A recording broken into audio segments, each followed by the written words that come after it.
Bom, galera, boa noite a todos. Hoje nós vamos falar sobre campo magnético, tá, pessoal? A gente vai entrar agora na parte de magnetismo. A gente vai ver, na verdade, uma introdução, né, sobre o que é o efeito magnético. Depois a gente vai ver quais são, o que provoca isso, né? E algumas fontes de campo magnético, tá bom? Todos vocês pegaram a apresentação? Porque eu coloquei alguns GIFs lá e algumas imagens que podem ajudar bastante. Se você conseguir visualizar, né, aí no computador de vocês ou no celular, e talvez na minha tela não apareça com tanta clareza, mas se vocês quiserem comparar depois, tá, com a apresentação, fiquem à vontade. Bom, pessoal, então vamos lá, a gente vai ver hoje o campo magnético, ok? É... E, na verdade, como que surge, né? O que é esse campo magnético? Bom, os caras, né, lá atrás, em 1800, já quase 1900, 1900 e pouco, eles começaram a perceber alguns fenômenos que aconteciam quando cargas elétricas passavam perto de ímãs, ok? E aí foram sendo criadas novas grandezas físicas para tentar explicar o que estava rolando ali. Pô. Eles perceberam que tinha pedra, chamada magnetita, que ela atraía o ferro e o ferro também a atraía. E outros materiais também, ainda que de diferente intensidade. E aí eles começaram a achar aquilo, né, como se fosse um sobrenatural enfim. E aí só conforme a ciência foi avançando, e sim, algumas coisas são acaso, sem querer, que são descobertas, tá? Que nem, por exemplo, quando a gente for estudar a parte de indução eletromagnética, né, que vai ser a nossa última aula. Bom, então, galera, o que é o campo magnético, tá? De forma bem simples, explicando, é o seguinte: cargas elétricas, quando se movem perto de ímãs ou de alguma fonte de magnetismo, elas podem sofrer alteração na sua trajetória, tá? Então, é uma região onde essas cargas elétricas que estão em movimento, ou seja, prestar atenção, ó, é cargas elétricas em movimento, fluxo de cargas elétricas, isso é o quê? Corrente elétrica, beleza? Então, cargas elétricas estão em movimento, perto de ímãs, perto dessas fontes de magnetismo, elas sofrem uma ação de uma força. E essa força é chamada de força magnética, ok? E fazendo uma alusão ao campo gravitacional da Terra, ou até mesmo ao campo elétrico, né, a gente tem esse campo magnético. Se fosse possível ter uma partícula que jogasse apenas campo magnético para fora, espalhado, assim como é o campo elétrico. Mas não acontece isso no campo magnético, tá bom? E a unidade do campo magnético é dada em Tesla, em homenagem a Nikola Tesla. Ok? Bom, e como que surgem os campos magnéticos? Né? Só explicando mais de forma mais esmiuçada o que eu comentei. A origem deles se dá através de partículas, ok, que estão carregadas eletricamente e que elas estão em certo movimento, ok? E aí, ou seja, a corrente elétrica. Uma corrente elétrica que passa por um certo local, ela perturba, ok? Perturba o campo elétrico. Ela tem uma oscilação no campo elétrico, ok? E aí, essa oscilação, essa mudança de campo elétrico, os caras descobriram depois que induzia uma resposta magnética, tá bom? Ou seja, surgiu um campo magnético ali, tá bom? E quando a gente tem uma fonte de campo magnético vindo dessas cargas que estão em movimento, isso são chamados eletroímãs, ok? Então, o eletroímã surge dessa forma. Vocês já repararam, tem, às vezes em filme costuma aparecer isso, mas tem certos equipamentos que funcionam assim. Você libera, aciona um interruptor, e aí tem uma passagem de carga elétrica, né, de corrente elétrica, e aí aquilo funciona, vira um ímã gigante. Esses são os eletroímãs, tá bom? Ou quando é um material que naturalmente ele consegue produzir esse efeito magnético. Pessoal, a gente sabe da vida prática que ferro responde ao magnetismo, alumínio nem tanto tem que ser muito forte, e tem materiais que nem respondem. E outros ainda respondem de maneira contrária. Né? Por que isso acontece? Pessoal, Tudo quanto é matéria, seja sólida, seja líquido, seja gasosa.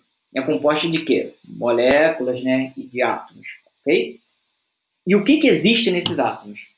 Existem prótons e elétrons, e fora outras partículas elementares. Só que essas partículas elementares possuem cargas elétricas, tá bom? O elétron, que fica lá na eletrosfera, né, ao redor do núcleo, ele não é uma bolinha, tá bom? Que fica andando no circuito fechado. Não é bem assim, ok?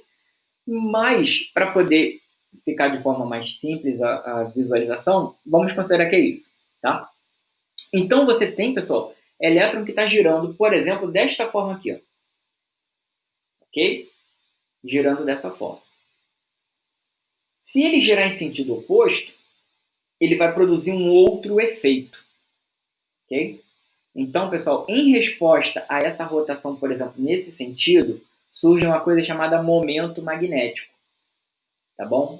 Esse efeito, né, de rotação assim, do elétron lá no orbital é chamado de spin. Então, não sei se vocês já ouviram falar nesse termo, mas o spin do elétron tem a ver com esse movimento, né, orbital que ele faz, tá bom? E aí, isso faz surgir, né, em várias partezinhas do material, orientações desses momentos magnéticos, tá bom? Porque os elétrons estão girando daquela forma, tá bom? Elétrons ou prótons, ok? Bom, então, pessoal, só que eu não tenho um próton, eu não tenho 3 prótons, eu não tenho 1 milhão de prótons ou de elétrons, eu tenho muito mais do que isso, muito mais. Não sei se vocês lembram lá da química, 1 mol de uma substância significa que ali você tem 6 vezes 10 a 23 moléculas eletrificadas. Gente, 10 elevado a 23. Eu não sei nem qual nome que se dá para isso. Já passou de trilhão há muito tempo. Beleza? Então você tem uma quantidade absurda. Então é muito difícil você ter todos os átomos, todas as moléculas alinhadas na mesma direção. Imagina como fosse um grande exército, né? Todo mundo mirando numa direção só. É muito difícil disso acontecer. Muito difícil. Então, o que acontece? Tem regiões, né, lá no material, agora vamos falar mais da parte sólida, né, depois eu vou explicar dos líquidos. O que rola? Que a grande parte deles, tem uma parte deles, na verdade, que está com uma certa orientação. Está virando num sentido. Outra parte, né, que é chamado de outro domínio, está com uma outra orientação. Então, se os átomos e as moléculas estão virando nessa direção, o elétron também vai estar mais ou menos para essa direção. E aí o domínio dele, por exemplo, vai estar um momento magnético vai estar apontando para cá. Para outra direção, vai estar para cá, né? Um outro domínio, ok? Então, é como se fosse o seguinte: imagina que o material é um grande exército. Dentro do exército tem vários pelotõezinhos, ok? E aí esses domínios representam os pelotões. Sacaram mais ou menos? Então, quando vem do sólido, tá ok, pessoal? Sem passagem de corrente elétrica, a própria rotação dos elétrons, né? Ou então o movimento dos prótons, porque o átomo ele não fica parado, então o núcleo também se move. Então, por conta dessas mudanças de posição, surge esse efeito magnético, tá bom?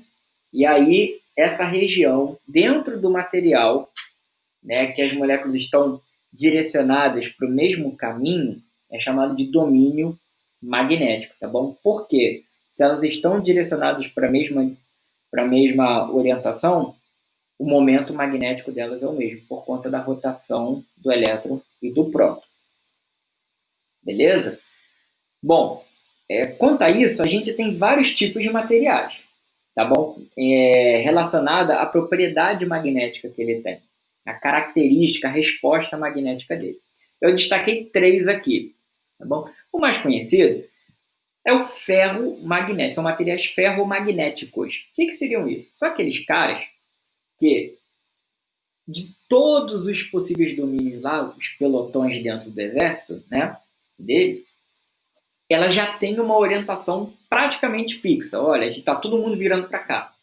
Então, quando ele fica perto de um ímã, a resposta já de uma vez já todo mundo responde logo.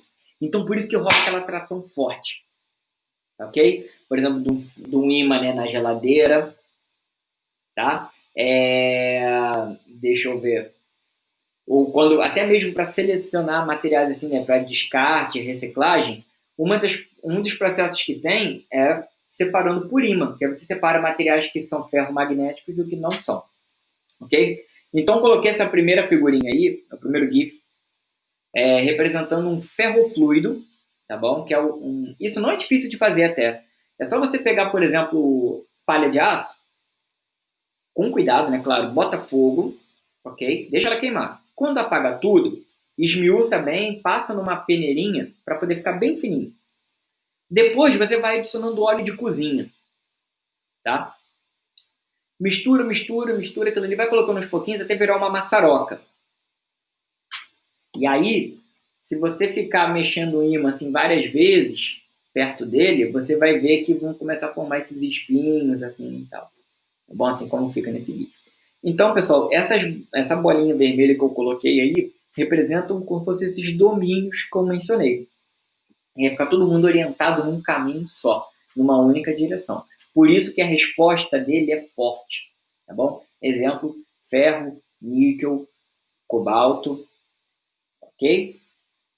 Ah, só para vocês terem noção da importância dessa questão do spin, né, da rotação do elétron, se ele gira num sentido, por exemplo, sentido horário ou anti-horário, né, e aí produz esse tal do momento magnético para um sentido ou para outro, isso que vocês estão fazendo de gravar aula, ela está sendo registrada em algum lugar. Por exemplo, vai para um pendrive ou para um HD, ok? Você registrar, você guardar um arquivo no HD é você escrever dessa forma, com efeito magnético. Né? Você orienta os spins para cima ou para baixo. E aí fica aquele algo tal do binário. Ou tá para cima ou tá para baixo. Ou é 1 ou é 0. Ok? E aí você grava e apaga informações. Tá bom? Então é por conta disso.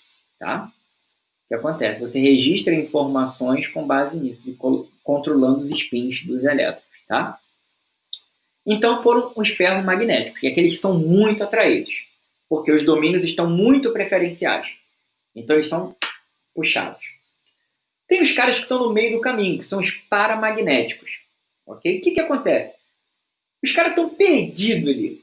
Os domínios magnéticos estão um apontando para um lado, outro apontando para o outro, está tudo meio aleatório. Tá bom? Então, digamos assim que está no 0 a 0. Não tem nem preferência para um lado e nem para o outro. Só que qual é a característica? Quando você coloca um campo magnético ali, um ímã externo, parte desses domínios vão se orientar.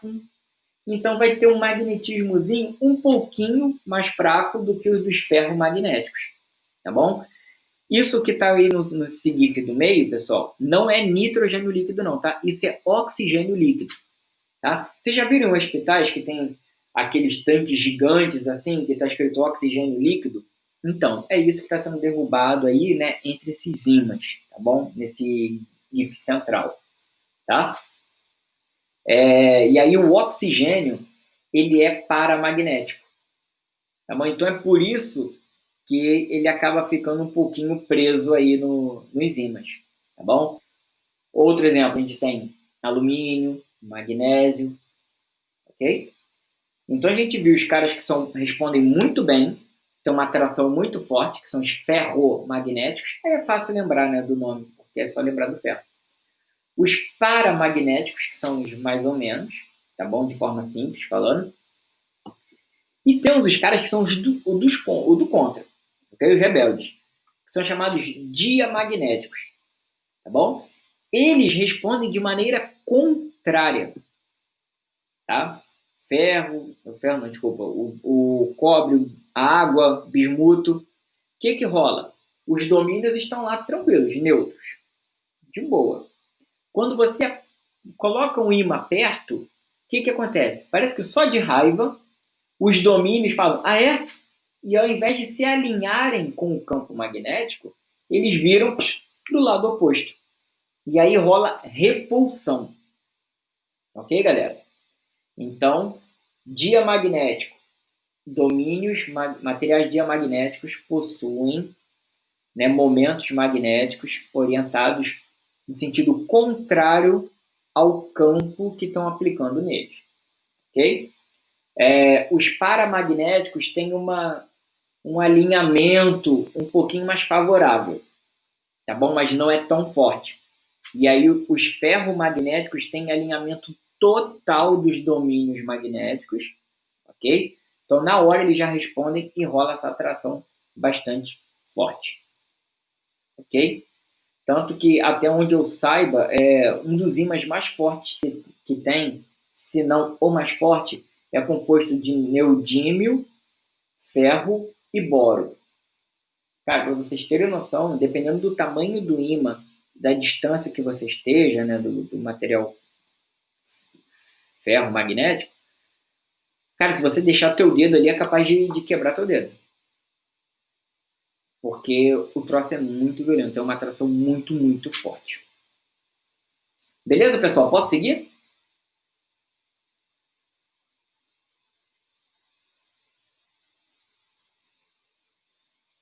Posso seguir, galera? Beleza.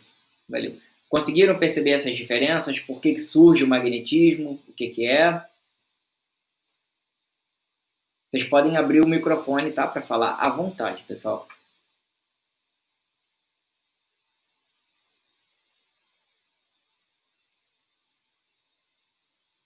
Beleza? Então, vamos em frente, galera. Bom, então como que a gente representa esses campos magnéticos? Tá? A gente utiliza o desenho de linhas, ok? Mas eu já vou chegar lá. Bom, a gente sabe que, falou de magnetismo, a primeira coisa que a gente lembra é de quem? Qual cara que a gente lembra primeiro? Falou de magnetismo, lembra de quem? Não vale falar o Magneto do X-Men. Obrigado. Tem que dos ímãs, ok? Os ímãs, gente, vocês já tentaram, ou sem querer, já conseguiram quebrar um ímã? Já quebraram? O que acontece com o ímã? E isso é um princípio fantástico que eles têm. Fantástico. Todo ímã, todo material, todo corpo, né, magnético, ele possui dois polos, tá bom? Que chamou-se de polos e deram esses nomes de norte e sul, porque eles apresentam características diferentes. Só por isso. Podia ser polo A, polo B, tá bom? E chamaram de polo norte e polo sul, tá bom? E aí, pessoal, por mera convenção, ok? É um costume, o pessoal faz o seguinte. Uma das formas de a gente visualizar ou perceber a existência de um campo magnético é através desses desenhos de linhas de campo, tá? É importante deixar claro o seguinte, não significa que você pegou uma esponja de aço aí, esfregou, jogou em cima de um ímã, vai formar uma figura, assim como vocês podem ver aí no slide, tá? Não significa que o campo magnético faz aquele desenho, não é bem isso, tá bom? As linhas de campo representam um caminho onde o campo magnético, que é um vetor, e aí, na verdade, esse campo magnético que a gente representa pela letra B, o nome mais correto dele é vetor indução magnética, tá? Porque você induz um comportamento magnético num cara. Né? Claro que você pode pegar um baita ímã e aplicar esse campo externo. Aí esse campo externo é chamado de H. Mas o que a gente vai tratar aqui é esse B, que é o indução magnética, mas a gente vai chamar de campo magnético. Ok? Só para deixar claro. E aí esse vetor campo magnético, galera, ele vai seguir tangente a essas linhas. Ok? Você tem uma linha que é assim, por exemplo. Tá bom? Então ele vai ficar sempre tangenciando. Ok? Bom, e qual é a convenção? Essas linhas saem do polo norte e chegam ao polo sul do ímã. E aí já está a primeira grande diferença entre um campo elétrico e um campo magnético. Porque o campo elétrico, vocês lembram? De uma carga positiva, o campo aponta para onde? Para fora. E de uma carga negativa, o campo elétrico é para onde? Para dentro. Beleza? Só que no ímã, né, no material magnético, não existe isso de ser para fora e de ser para dentro. Ela nasce e morre no mesmo corpo. Ok? Não tem isso de ficar espalhando assim, não. Tem por onde sair e tem por onde chegar. sai do norte e entra no sul, ok? Sai do polo norte e morre, chega no polo sul. Beleza, pessoal? Tranquilo? Tranquilo até aqui? Bom, e aí, como vocês podem ver, o que acontece? Você tem um comportamento de saída no norte e um comportamento de chegada no sul. Então, se você aproximar o comportamento de saída com o de chegada, vai rolar o quê? Interação. Então, é por isso que o norte de um ímã se atrai com o sul de outro, ok? Porém, se vocês combinarem norte com norte, vai ser comportamento de saída e de saída. Não combina. Beleza? Elas nem se tocam. Por quê? Ocorre repulsão. Tá bom? Beleza? Então, primeira característica. Assim como a gente viu lá em eletricidade, né? Cargas de mesmo sinal se repelem, não é isso? Então, aqui, em magnetismo, polos de mesmo nome, ou seja, norte com norte, vão se repelir, assim como sul com sul. Só vai rolar atração entre polos diferentes, norte com sul, sul com norte. Ok? E aí eu coloquei, né, o exemplo mais clássico, que é o de barras, né, o ímã de barras, e o ímã em forma de ferradura. Ok? Só para vocês terem uma noção mais ou menos de como se comporta o campo magnético deles, né, as linhas de campo. Tá? E deixa eu perguntar uma coisa. Vocês já ouviram falar em levitação magnética?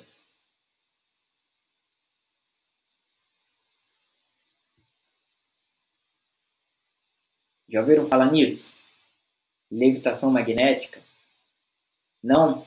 Então, tem um projeto da UFRJ, né, e de outros países também que trabalham com isso, que é um fenômeno de levitação magnética. O que rola? Eles trabalham com um material que tem praticamente resistência elétrica desprezível.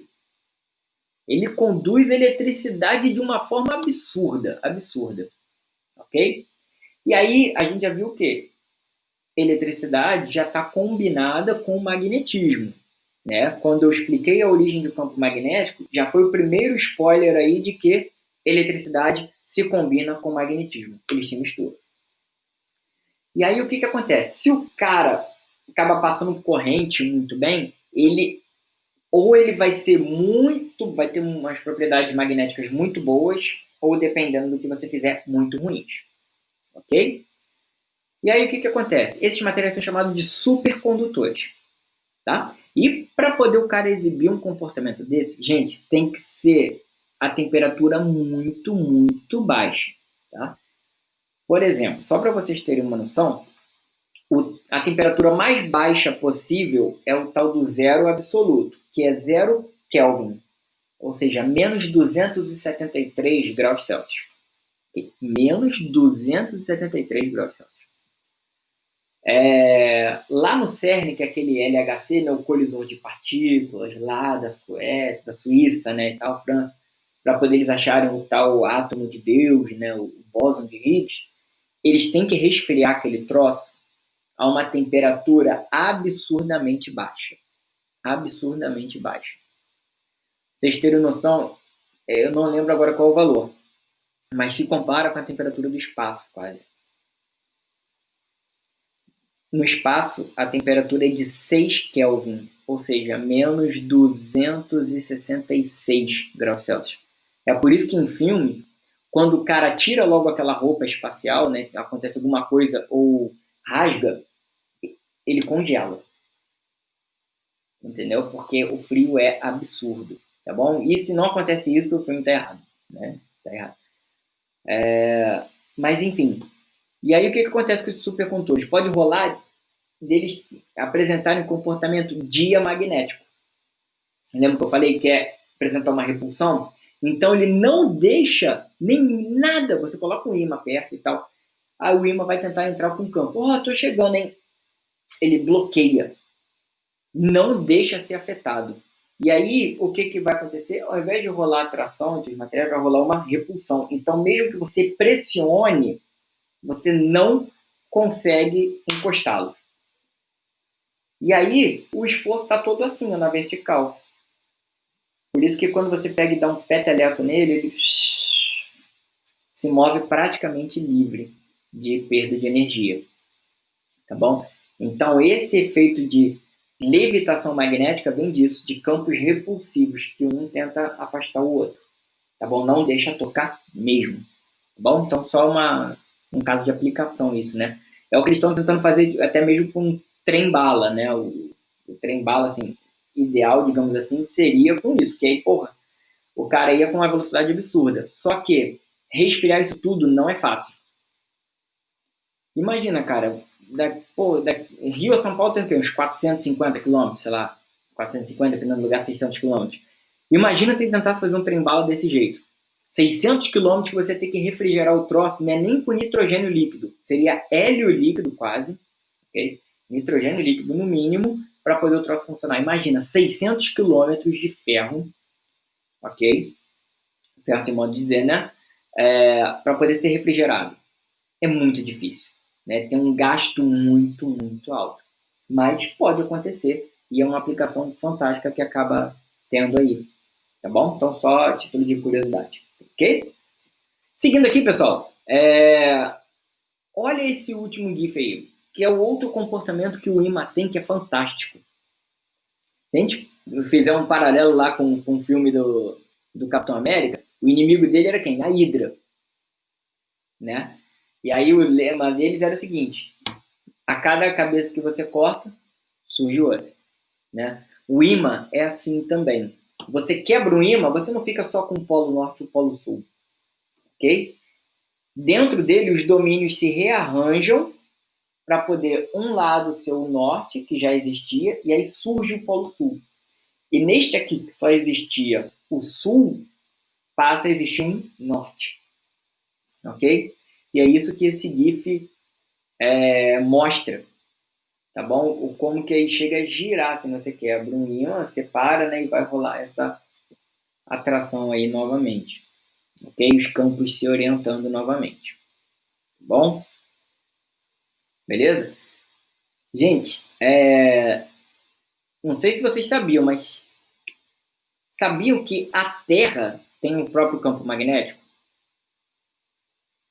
A Terra tem seu próprio campo magnético. Ok? Tem várias teorias explicando isso e tal, né? Que tentam explicar. Mas uma das que é mais aceita é o seguinte: o que a gente tem no núcleo da Terra? O que a gente tem no núcleo da Terra, lá no centrão?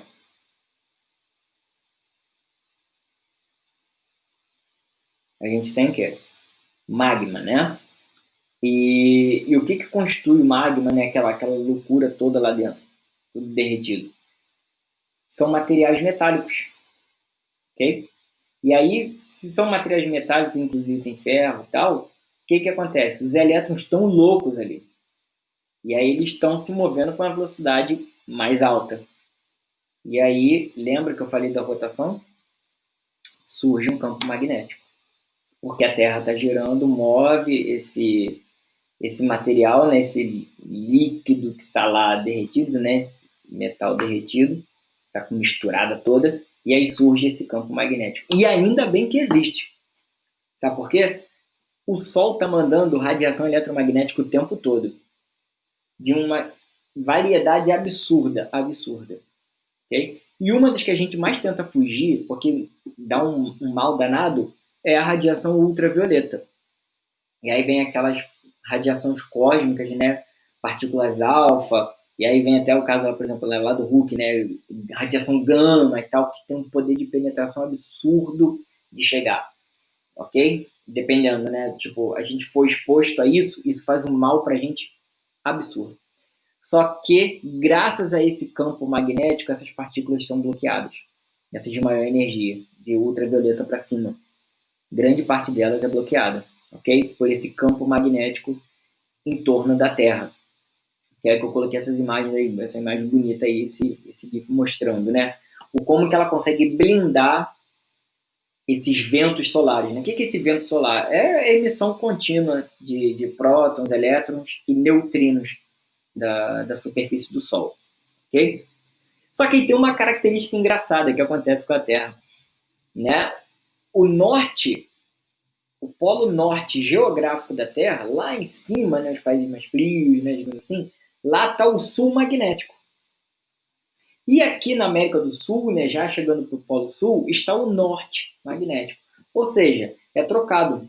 O sul geográfico compreende o norte magnético, ok? E o norte geográfico compreende o sul magnético, ok? E o campo magnético da Terra, ele varia, tá? Como vocês podem ver o desenho aí, ele não é uniforme, tá? Não é um desenho nem padrão, assim, ele fica variando dependendo se tá vindo muita radiação ou não, ele fica se deformando.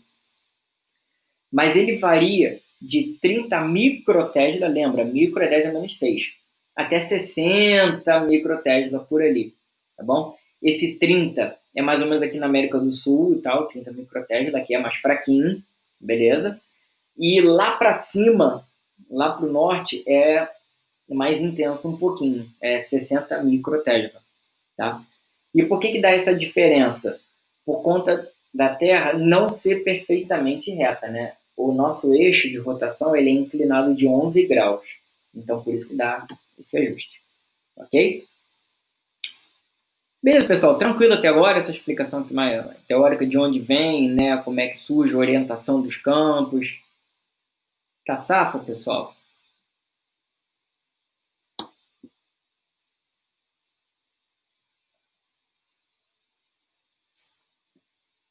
Beleza, galera?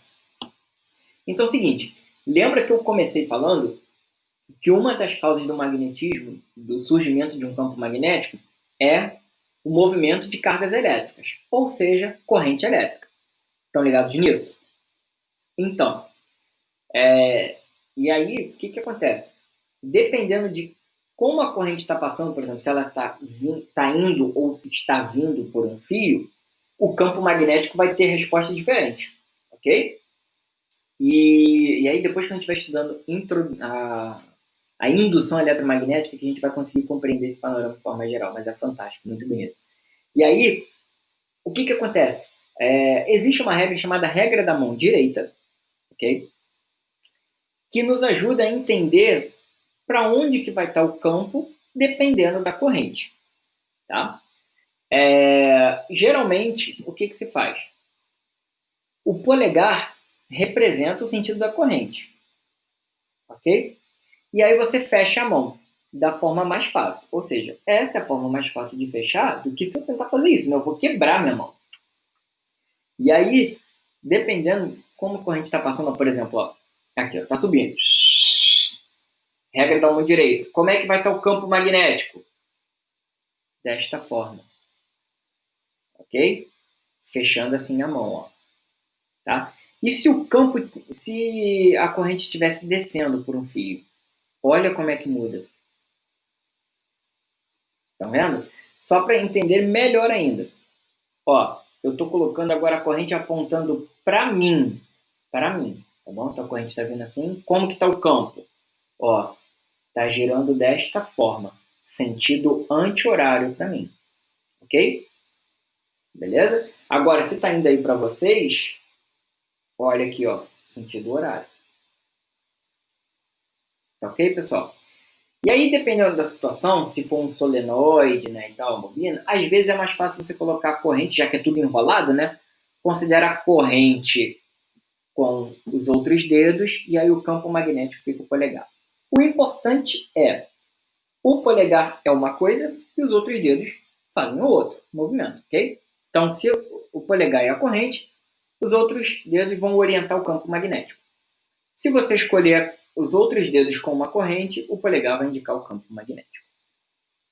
Tá bom? Por que eu estou falando isso? Que agora a gente vai ver as aplicações que a gente mais tem aqui na prática. Beleza, pessoal? Então, vamos lá. Olha aqui. A primeira fonte mais simples que a gente tem é um fio. Ok? E aí, como que fica um campo produzido por um fio? Vai depender da orientação da corrente. Ok? Beleza? Então, ó, no caso que eu coloquei aí no exemplo, a corrente está subindo pelo fio, olha como está o campo, abraçando desta forma. Ok? Então, tem aí uma representação, né, de como é que ficam as linhas de campo, né, em volta dele.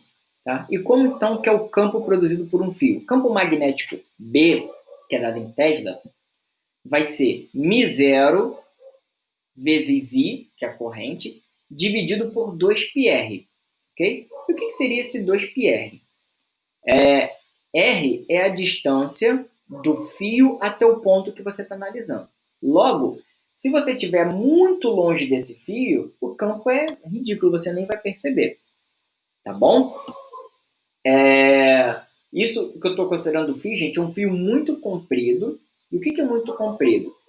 Eu até falei algumas aulas, ó. É aquele tal do infinito. Infinito são 5 vezes aquele tamanho. Então, esse valor aí, essa equaçãozinha, é para quando você quer calcular, tá bom? Deixa eu pegar aqui uma caneta.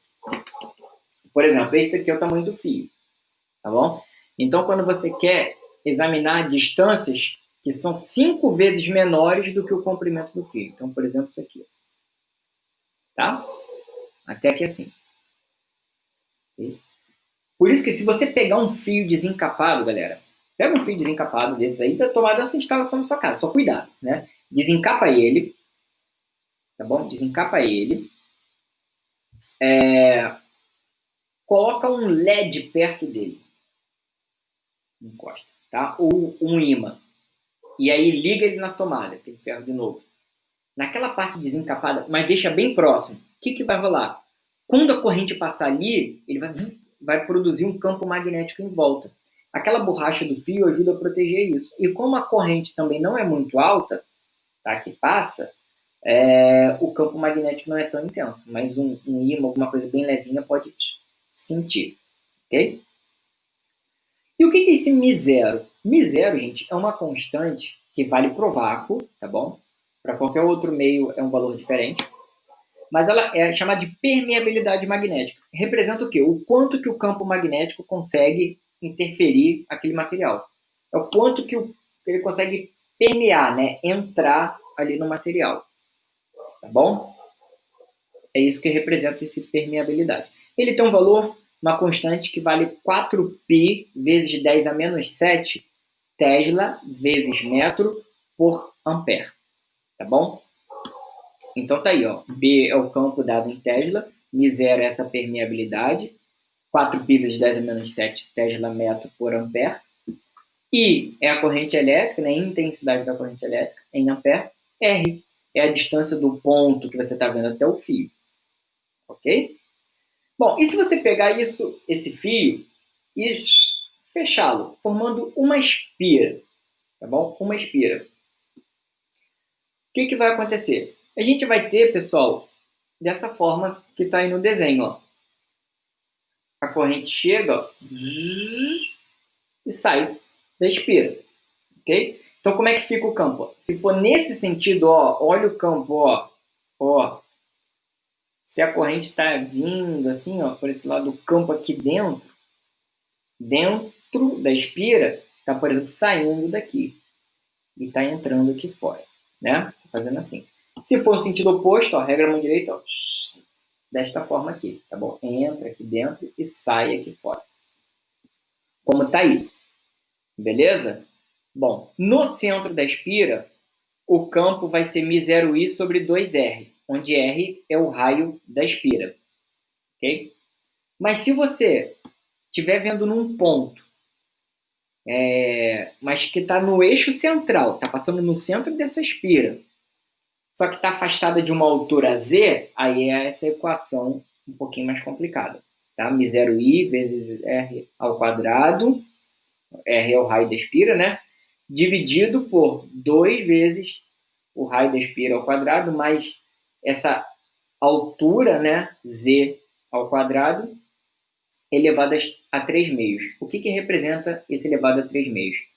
Significa que é a raiz quadrada desse troço todo ao cubo, né? É isso que representa. E olha como é que fica ali, ó, as linhas de campo com fio, né, de cobre ali, tá? Para vocês observarem como que ficam as linhas de campo. Ok, galera? Bom, se eu tiver... isso é para uma espira. Se eu tiver várias espiras enroladas, bem juntinhas, mas nada também não... nada muito longo, tá? Nada muito longo, aí vira o quê? Uma bobina, né? E aí, para uma bobina, é só você pegar essa equação no centro da bobina aí, essa μ0i vezes 2, μ0i dividido por 2r. É só você multiplicar por nzão. Nzão seria o número de voltas, né, de espiras que você vai ter nessa bobina. Ok? Então, se for algo enrolado bem compacto, essa espira evolui e se torna uma bobina de nzão voltas. E aí o campo fica nzão vezes mais forte. Tá? Quanto mais voltas você der, mais forte, mais intenso vai ficar esse campo. Beleza? Agora, quando você tem um troço que é enrolado por um comprimento já considerável, e às vezes esse enrolamento nem é tão apertadinho assim, as voltas, né, do fio, aí já é chamado de solenoide, tá bom? E aí como que é o campo produzido por um solenoide? Vai ser esse mesmo μ0 i, só que vai ser proporcional à quantidade de voltas, então se tiver 1000 voltas vai ser vezes 1000 nzão, dividido pelo comprimento desse solenoide, tá bom? E aí, se tiver 1000 voltas e o troço tiver 10 centímetros, o solenoide tiver 10 centímetros, vai ser 1000 voltas dividido por... Aí você só muda de centímetro para metro, né? Aí fica 1000 voltas dividido por 0,1, porque 10 centímetros equivale a 0,1 metro, ok? E aí, pessoal, às vezes, pô, imagina, você pega aquele troço apertado, você não vai conseguir contar aquilo tudo. Então, às vezes, o fabricante, né, ou quem produz o solenoide, ele informa, olha, tem tantas voltas a cada centímetro. Tá bom? E aí, essa quantidade de voltas por unidade de comprimento, que é centímetro, pode ser metro e tal, é representado por Nzinho. Então, esse Nzinho é nada mais, nada menos do que a quantidade de voltas, Nzão, dividido por uma unidade de comprimento qualquer. A quantidade por exemplo, o cara tem 20 voltas, não, vou aqui, 500 voltas por centímetro. 500 voltas por centímetro. Então, em 5 centímetros, ele vai ter 5 vezes aquele 500. Tá bom? Então, vai ser 2.500 voltas nesses 5 centímetros. Ok, pessoal? Tranquilo? Então, a bobina é só uma espira com uma quantidade, na verdade, várias espiras, só que bem coladinhas, beleza? E o solenoide é algo mais parrudo, tá bom? Com mais voltas e tal, um comprimento considerável e, às vezes, nem tão bem enrolado assim. E aí, tem um outro cara que costuma aparecer em dispositivos eletrônicos, que é o toroide. O que é um toroide? É um solenoide que fechou, virou uma rosquinha, né? É como se fosse isso. Ah, importante. No caso do solenoide, o campo, até existe campo em volta dele. Você pode perceber assim em torno dos fios, né? Tem uma pequena presença de campo magnético, mas é mais no interior dele mesmo, ok? Que tem. E no toroide só tem ali na região mesmo de material. Dentro do toroide não tem nada e fora do toroide também não tem nada. Tá bom? Vocês podem verificar aí, ó, nesse desenho. Tá? Que tem aí a luz, né, indicando isso. Como que é no toroide? O toroide, lembra lá do fio que a gente viu, que foi o primeiro? Era μ0i dividido por 2πr. No toroide, o toroide é feito de N voltas, né, de fio. Nzão voltas de fio. Então, é Nzão mais intenso. Só que, importante, esse R, pessoal, que está aí na equação do toroide, é a distância, beleza? Que você está medindo esse campo, tá? Em relação ao centro do toroide, tá? Só vai existir campo a partir do raio interno do toroide até o raio externo desse toroide. Ok? Beleza? Então, o campo no toroide fica retido ao interior dele, tá bom? Na parte de material mesmo. Dentro, ali no buraco lá da rosquinha, não tem nada, nem fora. Ok, pessoal? Tranquilo até agora? Podemos fazer algumas questões, alguns exercícios?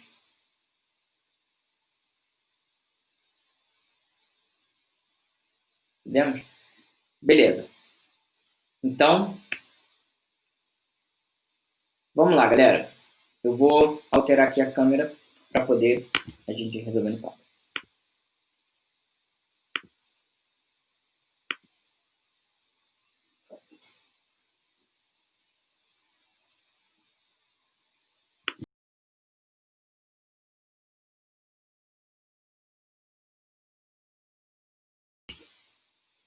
Bom, pessoal, vendo aqui, ó, vamos fazer alguns exemplos, tá?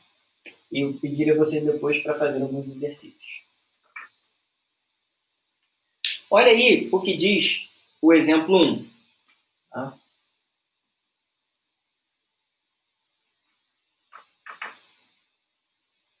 E agora eu vou parar de partilhar a tela para poder vocês só verem um quadro, né?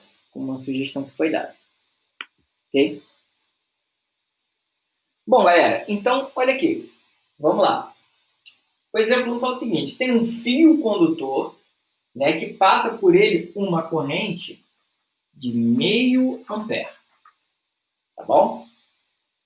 Aí eu quero saber qual é o campo que foi produzido por ele, tá bom? Em microtesla, quantos microtesla, tá? Em um ponto que está a 50 centímetros desse fio, tá bom? Então, meu R é 50 centímetros.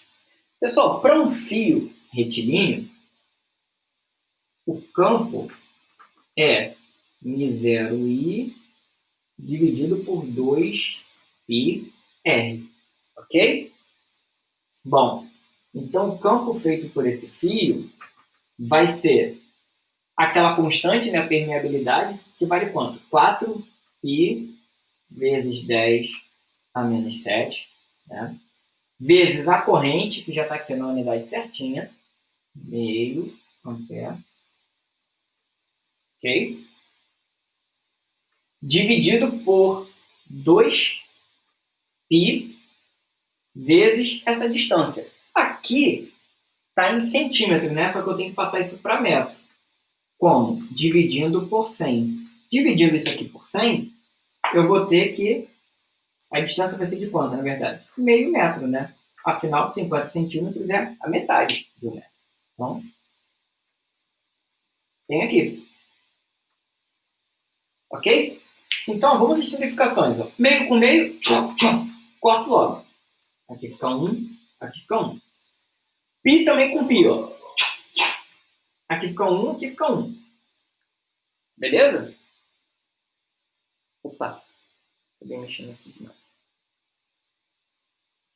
Então, e que mais? Ah, o 4 com 2. Ó. Corto aqui. Aqui fica 1, aqui fica 2. Então, quanto que sobrou daqui? Vai ser, ó, 2 vezes 10 a menos 7. Só que ele pediu em microtesla. Microtesla é 10 a menos 6, né?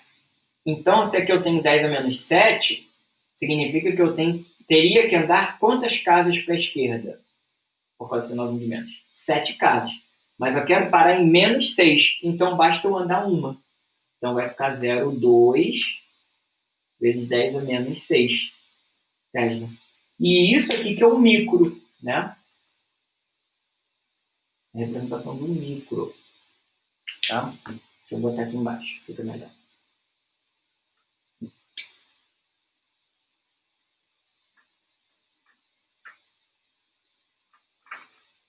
Então a resposta final desse campo aqui é quanto? 2 microtesla. Tem 0,2, né, no caso.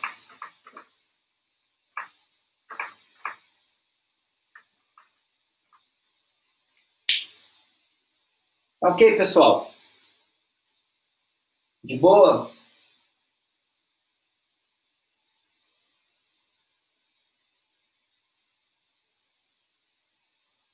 Show. Obrigado, Lucas. Valeu, Jefferson. Pessoal, então eu queria pedir para vocês para fazerem esse exercício 1, tá? Que é uma espira. Agora é uma espira. E aí eu quero saber o campo no centro dessa espira. Ok? É no centro da espira, esse exercício 1, tá?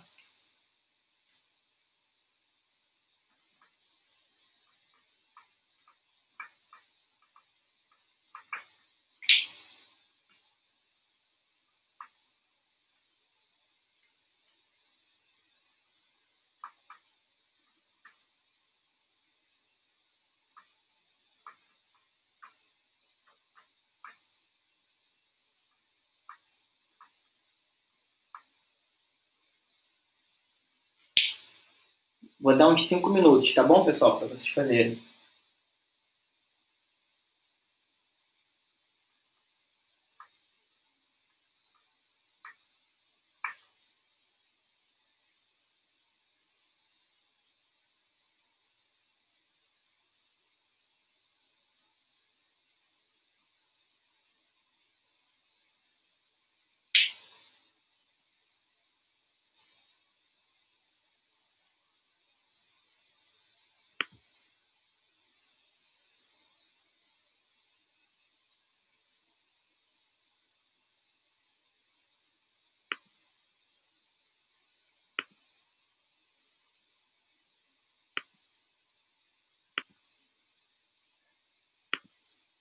Galera, outra coisa é importante. Hoje, a partir das 10 horas, tá? Até talvez um pouquinho antes, já vai liberar para vocês a atividade referente à aula de hoje, tá bom? A nossa atividade de número 6. Vão ter 3 questões, tá bom? Com prazo de entrega daqui a 2 semanas, tá bom? E valendo 3 pontos, né? Porque são 3 questões, tá bom? Lembrando ainda, galera, que vai até as 10 horas de hoje o prazo, né, do envio das questões da atividade 5, tá?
Posso fazer, galera?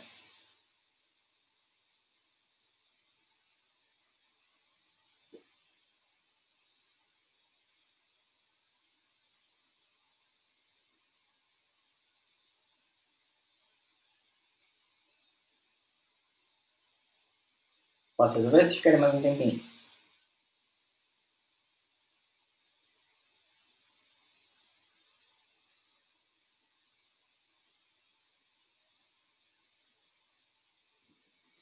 Esse silêncio.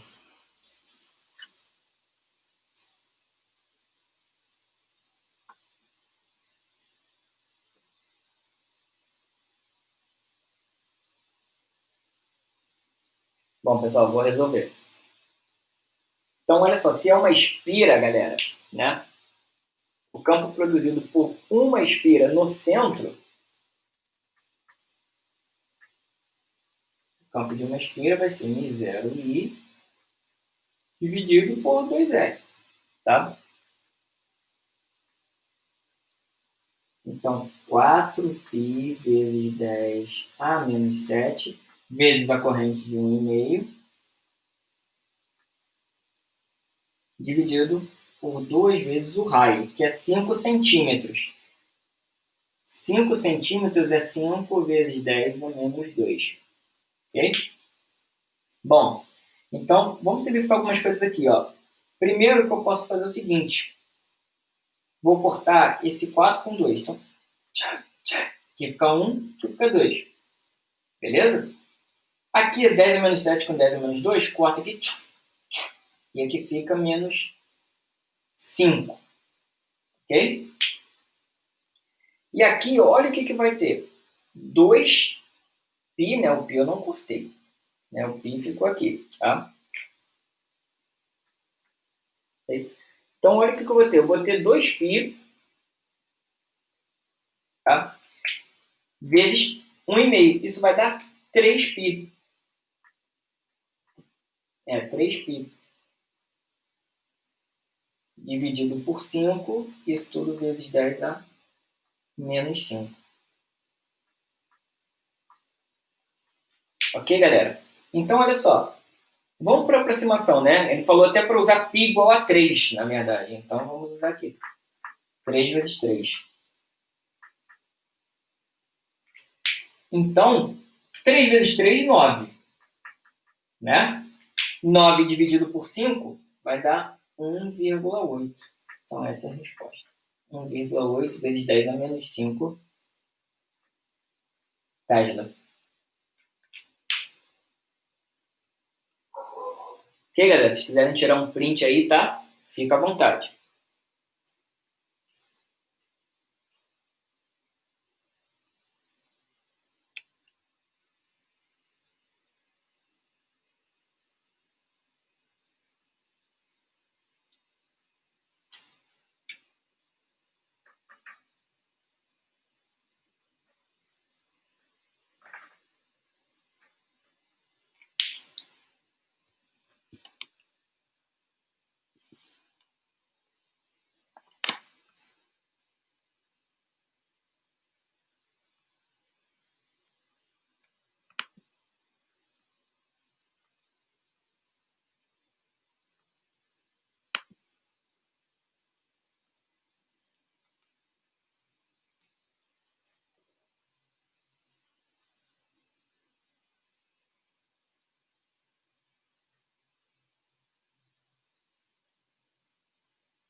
Pessoal, posso fazer aqui esse exemplo?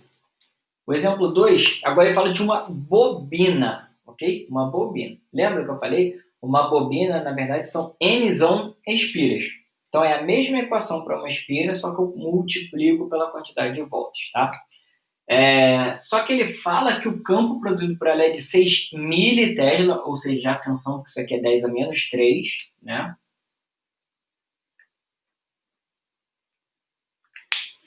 O raio está ali em centímetros, ok? Então, isso é igual a 2,5 vezes 10 a menos 2. E ele quer saber qual é a corrente que está passando por ela. Bom, então, vamos lembrar aqui o seguinte, né? O campo de uma bobina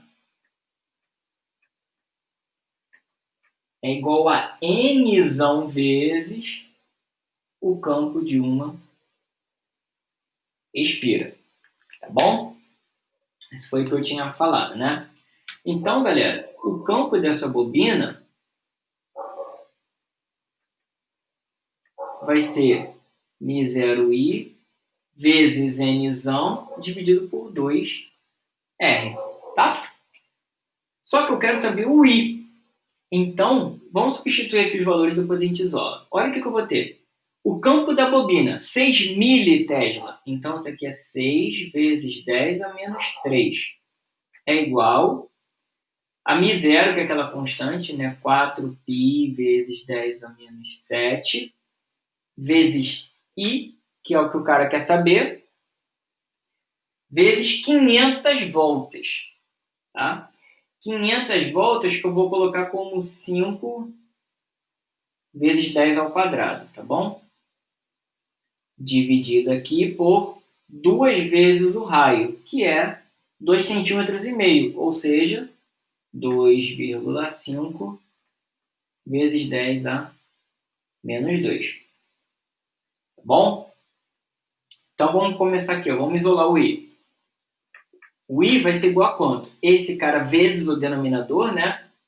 Então, ó, só que 2 vezes 2,5 vai dar quanto? Vai dar 5, né?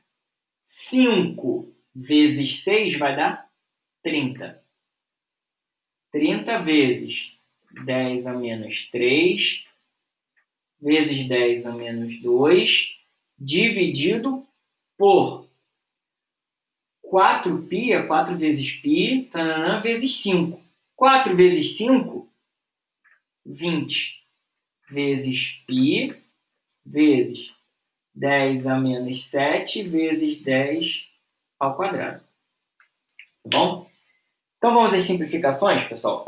Olha só aqui, ó. Se liga. 10 a menos... Aqui eu tenho produto de potências de mesma base. 10 a menos 3 e 10 a menos 2. Então isso daqui vai dar quanto? 10 a menos 5. Né? Vou colocar aqui. Vou cortar já esse cara aqui, ó. Que já saco cheio de zero. Tchá, tchá. Corta aqui. 3 vezes 10 a menos 5 dividido por 2π vezes... Ó, π não, π vale 3, né? Que ele pediu para substituir. Então já vou colocar aqui, ó. Então já posso até cortar aqui, na verdade. 3 com 3 corto. Aqui fica 1. E aqui só fica o 2. Né? Vezes. Olha aqui, ó. 10a menos 7 mais 2. Então isso vai dar menos 5 também. Aí eu corto aqui, ó. 10 a menos 5. Corto aqui. Sobrou quanto? 1 sobre 2. 1 sobre 2 vai dar meio ampere. Ok, galera? Alguma dúvida aqui nessa questão? Alguma dúvida?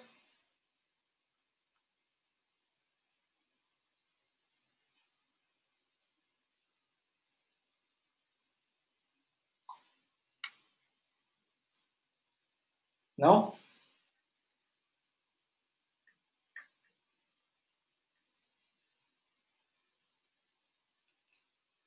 Show, valeu, Vanessa. Então, galera, pedi para vocês fazerem esse exercício aí, ó, da saideira, tá?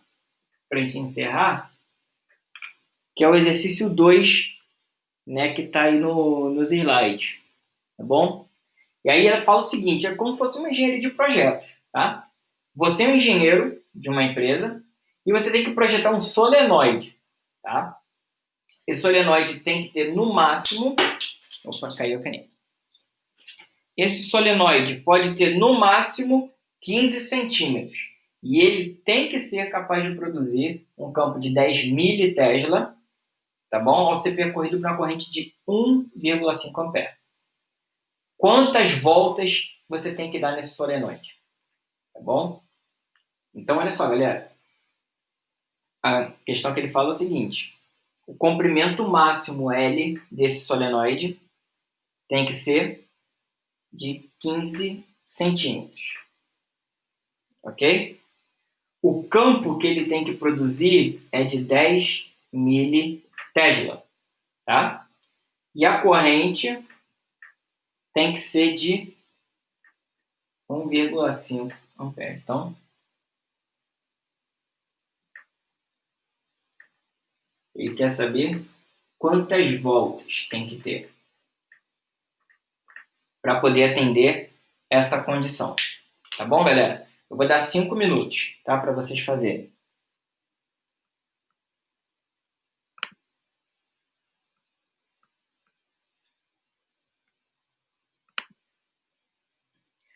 Wanderson, você que tinha comentado, né, sobre conseguir enxergar o quadro e tal, ficou melhor assim, desse jeito, hoje? Ficou sim, professor. Ficou melhor. Pô, show, valeu. Dá para ver direitinho? Tá dando muito reflexo? Tá show de bola hoje. Valeu, valeu.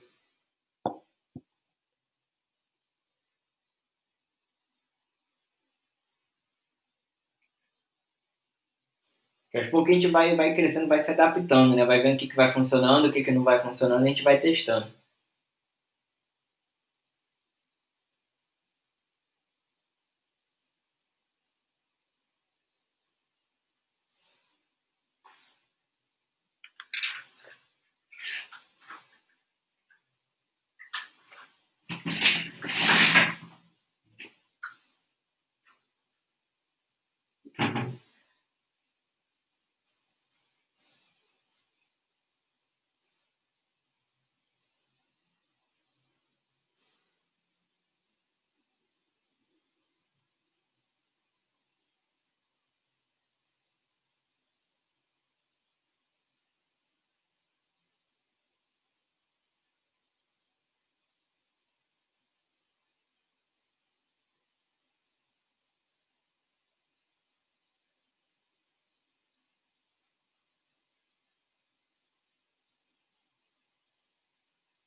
Posso fazer aqui, pessoal?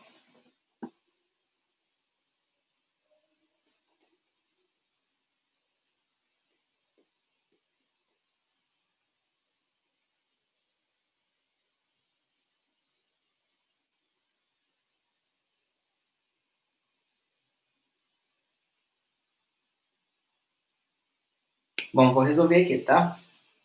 Então, por esse pedido aqui, né, que foi feito de ter 15 centímetros de extensão, produzir um campo de 10 militesla e através de uma corrente, né, de 1,5 amperes, galera, ele está pedindo qual a quantidade de voltas, né, que tem que ser dada. Bom, o campo de solenoide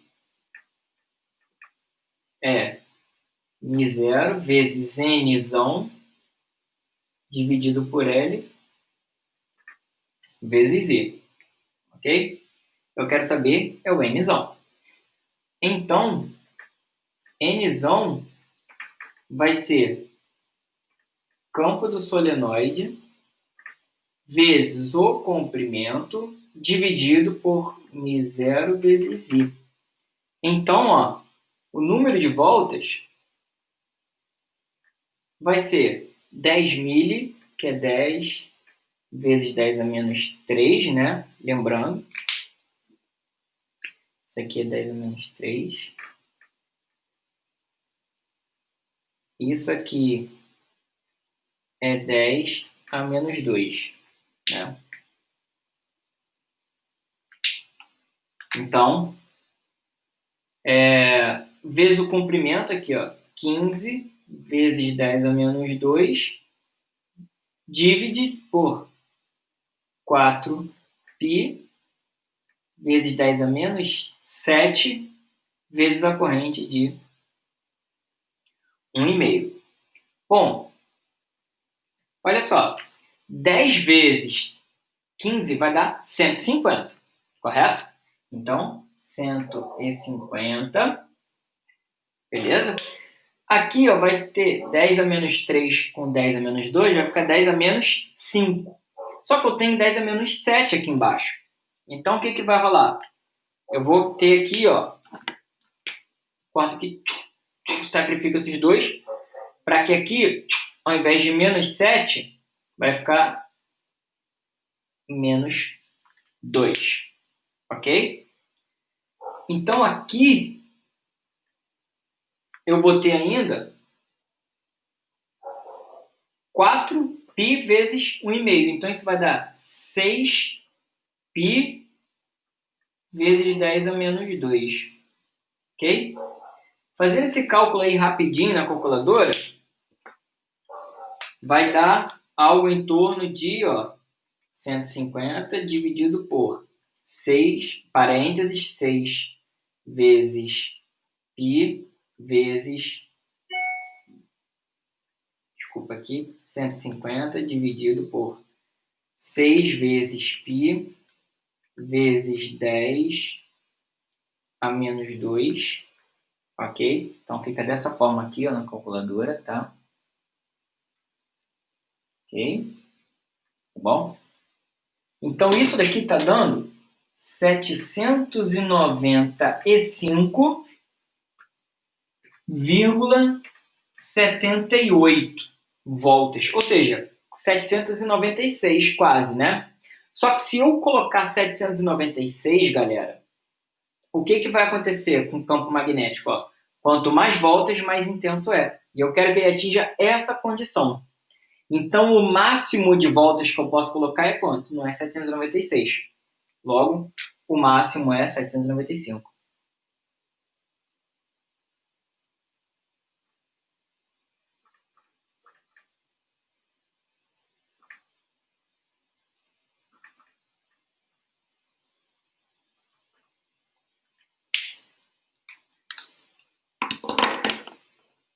Tá ok, pessoal? Tranquilo? Alguma dúvida?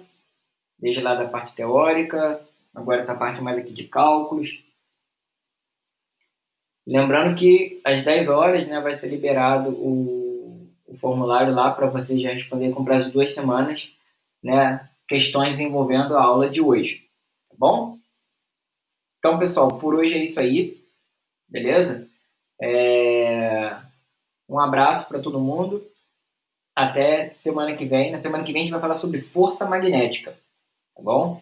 E aí, na outra aula, né, daqui a 2 aulas, a gente vai falar sobre indução magnética, eletromagnética. Ok, galera? Então, vou interromper agora aqui a gravação e um abraço.